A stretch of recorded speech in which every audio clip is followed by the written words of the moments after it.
जय शिवराम मित्रांनो, मनरेगाच्या अंतर्गत कुशलचं थकीत असलेलं बिल लाभार्थ्यांच्या खात्यामध्ये कधी येणार, पडलेला एक मोठा प्रश्न आणि याच्याच अनुषंगानं खूप साऱ्या कमेंट किंवा खूप साऱ्या मोठ्या प्रमाणात विचारणा केली जात आहे। मित्रांनो, एकंदरीत आपण जर पाहिलं तर राज्य शासनाच्या माध्यमातून आणि केंद्र शासनाच्या माध्यमातून कुशलचं थकीत असलेलं बिल वितरित करण्यासाठी निधीची मंजुरी देण्यात आलेली आहे। केंद्र शासनाच्या माध्यमातून आवश्यक असलेला 75% निधी आणि त्याच समरूप राज्य शासनाचा 25% निधी असा एकूण 100% निधी हा वितरित करण्यासाठी मंजुरी देण्यात आलेली आहे। एकंदरीत 1390 कोटीच्या आसपासची रक्कम ही या शेतकऱ्यांच्या लाभार्थ्यांच्या खात्यामध्ये या कुशलच्या थकीत बिलापोटी क्रेडिट केली जाणार आहे। याच्यासाठी आपण जर पाहिलं तर राज्यामध्ये सध्या स्थानिक स्वराज्य संस्थांच्या निवडणुका सुरू आहेत, ज्याची आचारसंहिता ही 3 डिसेंबरला संपेल अशा प्रकारच्या शक्यता होत्या। परंतु याच्यामध्ये आपण जर पाहिलं तर आता काही निवडणुकीचा कार्यक्रम पुढे ढकलण्यात आलेला आहे।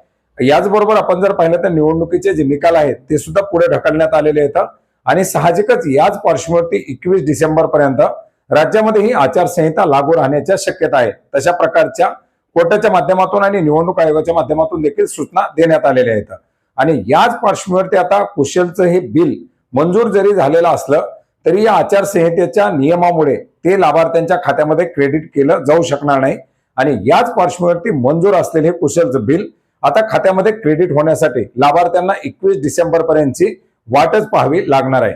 मित्रांनो, याच्यानंतर आचारसंहिता संपल्यानंतर हा निधी उपलब्ध झाल्यानंतर मात्र लाभार्थ्यांच्या खात्यामध्ये या रकमा क्रेडिट केल्या जाऊ शकतात।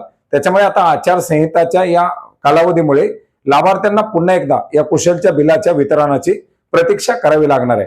मित्रांनो, एकंदरीत आपण जर पाहिलं तर गेल्या अनेक दिवसापासून नव्हे अनेक महिन्यापासून लाभार्थी या निधीच्या प्रतीक्षेत होते आणि अखेर आता निधी वितरित करण्यात आला। परंतु आता या आचारसंहितेच्या कालावधीमुळे पुन्हा एकदा या वितरणाला कुठेतरी खीळ बसलेली आहे। धन्यवाद।